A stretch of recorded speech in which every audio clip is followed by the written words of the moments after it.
可以了。Michel, could you talk about the kind of pilgrimage that you design for China Bureau Study Tour? Yeah, well, the pilgrimage that I'm thinking about is something that can come at the right time now. Because, well, since 1982 we have been trying to visit and to understand the situation in China. And just recently Pope Francis said that he had written a letter to President Xi Jinping, and that President Xi Jinping replied, which means for me that it is the end of, let's say, diplomatic visits that we can make to China, and I feel that a pilgrimage to all the important places in the history of the Catholic Church or Christianity in China, starting from, let's say, the Tang Dynasty, then we can go to Gansu, but then we can find in Wuhan, you see, excuse me, in Xi'an, the place where they still have, let's say, sculpture and stela that existed at the time of, this is the first entrance of Christianity in China.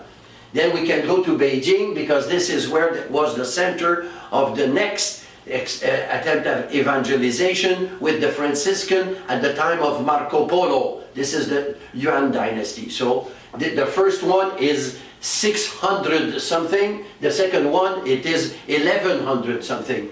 Then we get to 1500, and then this is with Matteo Ricci and then St. Francis Xavier, things like that. So St. Francis Xavier died here in China in the south. But when Matteo Ricci came, he first went to Macau, and then from Macau went to Zhaoqing. From Zhaoqing, he just went also to Nanchang. Nanchang, he went to Nanjing. Nanjing, then Nanjing here, and then from Nanjing, he finally arrived in Beijing. So, and he died there.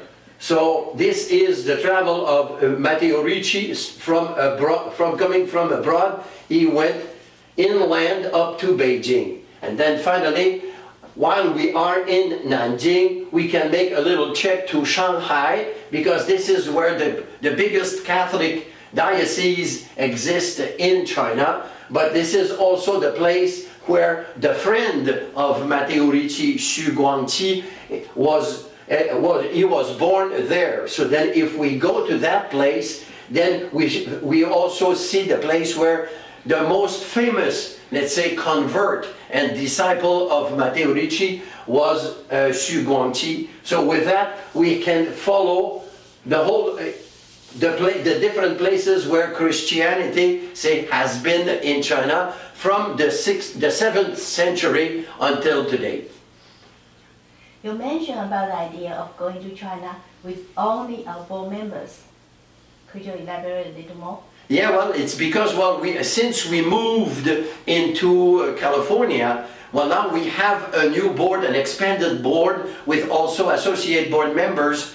And then since now that it is possible to go and visit China, well, we have already more than 15 members and associate members on the board. So this is the ideal number of a group going to visit China. And we feel that if we first invite the board members to try this idea of a pilgrimage to China. So we go for not to see touristic or cultural or industrial or beautiful nature. No, we go there, and then basically our first interest is about the history of religion and the situation of the church now in China. So because of that, this idea, if we do it first with the board members, it will help them to become like more kind of united board, and at the same time it is a good opportunity to get all kind of information about China. We travel for about 15 days. Wow, this is a lot of time together, and then you are in China, you talk to the people, they answer you, so then afterwards, when you sit down at the board and you decide things about the China Bureau, your attitude, your mindset is completely different.